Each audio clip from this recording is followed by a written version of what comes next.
Yo, what's good? It's your boy DJ Luckee Lefty, the Beats and Bars Show. We're here today with a quick tutorial. Basically, we're gonna do two things. So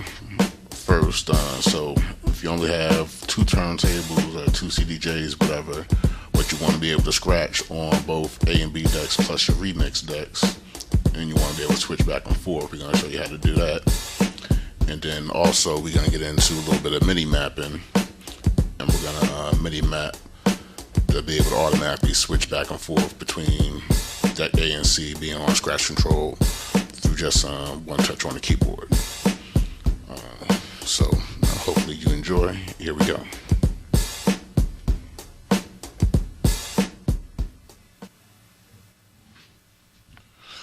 So first up, what you want to do is click on settings. You click on the icon on top right corner, little cog there.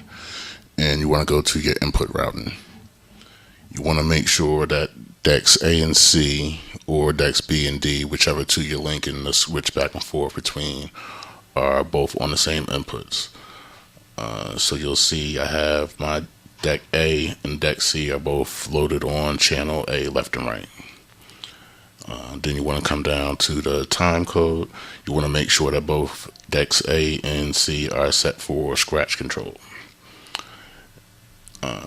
Now you also want to come to the mixer.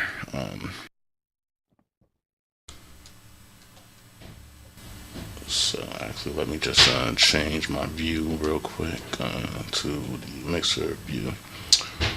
So in mixer mode, you want to make sure that the crossfader is checked, and you want that done because when you if you come out real quick, you want to make sure that you have checked off deck C so it works with the crossfader. Now, in other words, if you don't have it checked off, whenever you play something on deck C, regardless of where the crossfader is, you'll hear the audio, which you don't want.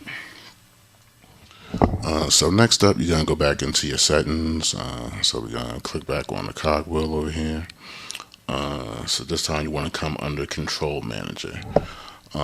For the purpose of this tutorial, we're assigning this to the keyboard, but basically any controllers you might have plugged in, you can assign it to any mini control button you have. So for this example, we're on the keyboard.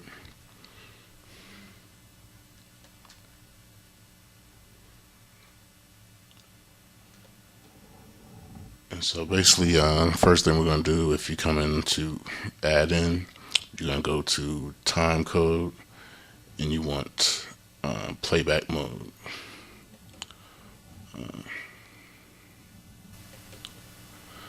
So once you add that in, you're going to hit the learn button. For this, we went with S on the keyboard.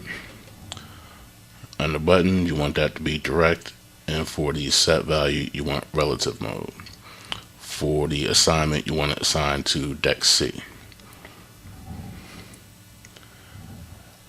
Then you're going to go back and you're going to add again. This time you're going to go to deck common, play pause. So again, you're going to click learn, assign it to S, same as the last button. You want the button to be direct, set value should be 0, and you want invert checked off, and you want this assigned to deck A. So basically once you had that set, so now when you hit the S button, the deck A will go into relative mode and stop playing, and the scratch control will switch over to deck C. So basically once you had these two set, you go to each one separately and duplicate it, and the only thing you have to do after you duplicate is assign it a different button. So you'll see here I have the same things, one for to set the playback mode, one for the play and pause, and that's both assigned to button D. So now between the S and D, it will switch back and forth with the scratch control between A and B.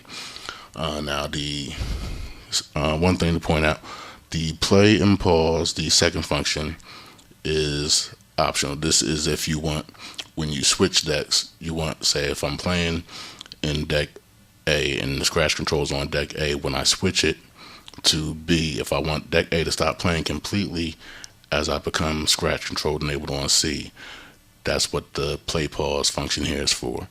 If you want that track to continue playing, then you don't need to use this play pause function. You just need the playback mode. So now we'll just check it out and see how everything's working correctly.